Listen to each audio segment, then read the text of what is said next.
Hi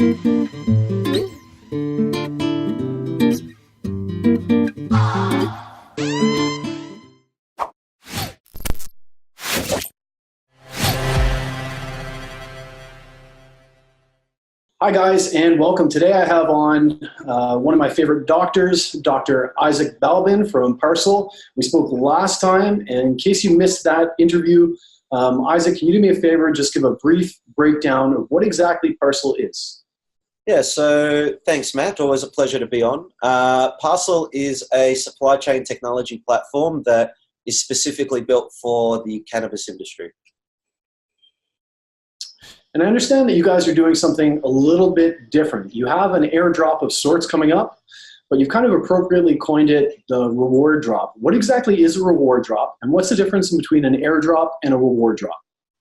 So an airdrop generally drops tokens to all users indiscriminately based off of the number of EOS tokens that they hold in their account, or other tokens if you're doing it off that. The reward drop, on the other hand, is a whole series of airdrops plus an air grab all thrown together, where we're really trying to reward the users that are interested and engaged and part of our community with as much seed token as we can get them. So Isaac, what would you say is kind of maybe broken about the traditional airdrop model?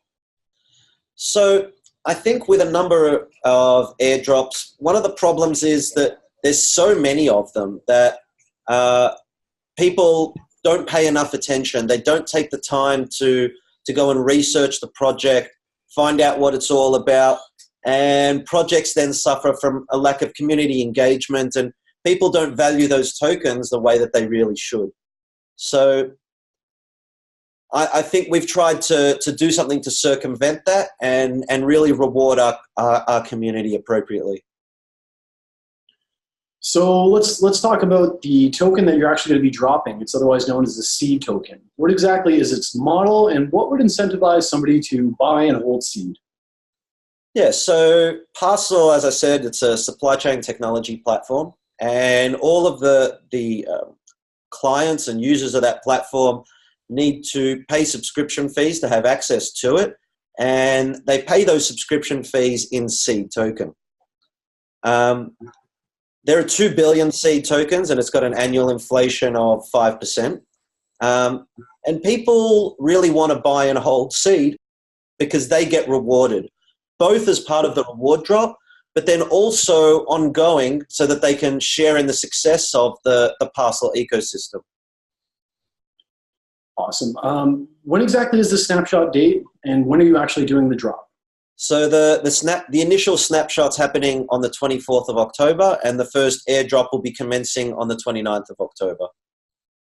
So the reward drop, as I understand, is a series of 12 drops, beginning, of course, with the initial drop. How exactly do the subsequent 11 drops work?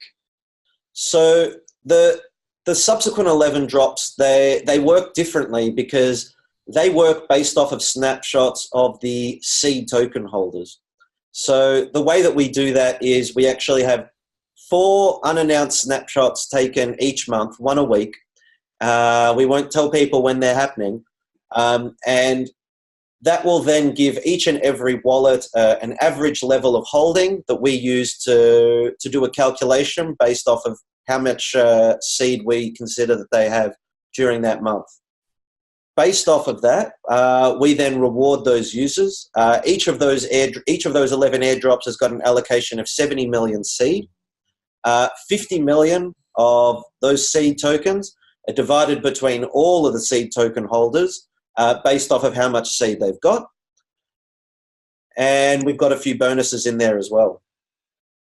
Yeah, let's talk about those bonuses, Isaac. How exactly do those bonuses work? So we want to encourage people and reward those who have really taken it upon themselves to get active and engaged with the project. So users that are in the top 25% of seed token holders have another lot of 15 million seed that is then proportionally split between them.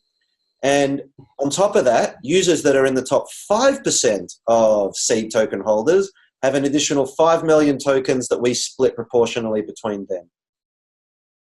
So I understand there's kind of a difference of how this all works. What happens if you have 100 EOS, and what happens if you have less than 100 EOS? I understand that there's two levels, 100 or more or 100 less. Yeah, absolutely. So in that initial snapshot that we're doing of the EOS network, users with over 100 EOS, they will receive an allocation of 1,000 seed tokens that they'll just get. However, we don't want to forget about those who have less than 100 EOS.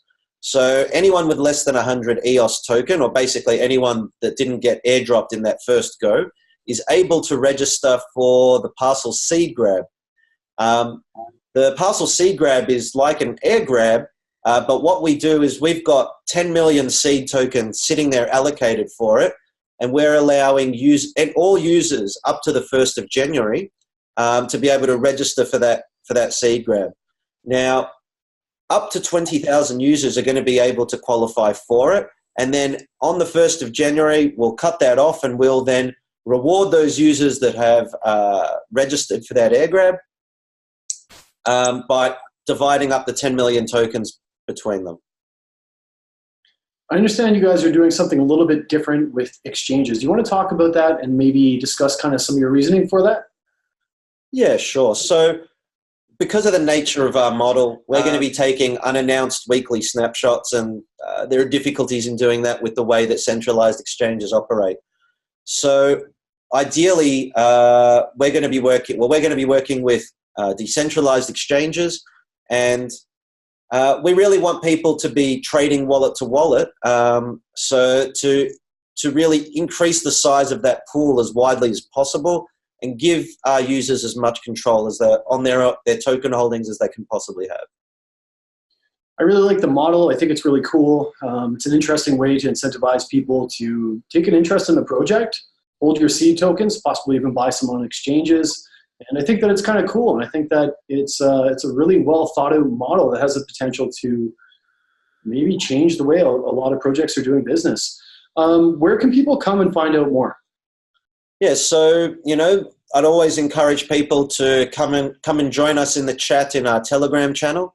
And additionally, if they're looking for more information, a good first place to start is our website, where they'll be able to access information and documentation explaining everything I've talked about here and more. I really like Parsl. I think it's a cool project. I think you guys are doing really cool things. And I look forward to chatting with you about updates in the future. Awesome. Thanks, Matt. Always great to chat with you. Pleasure as always. See you soon. Bye.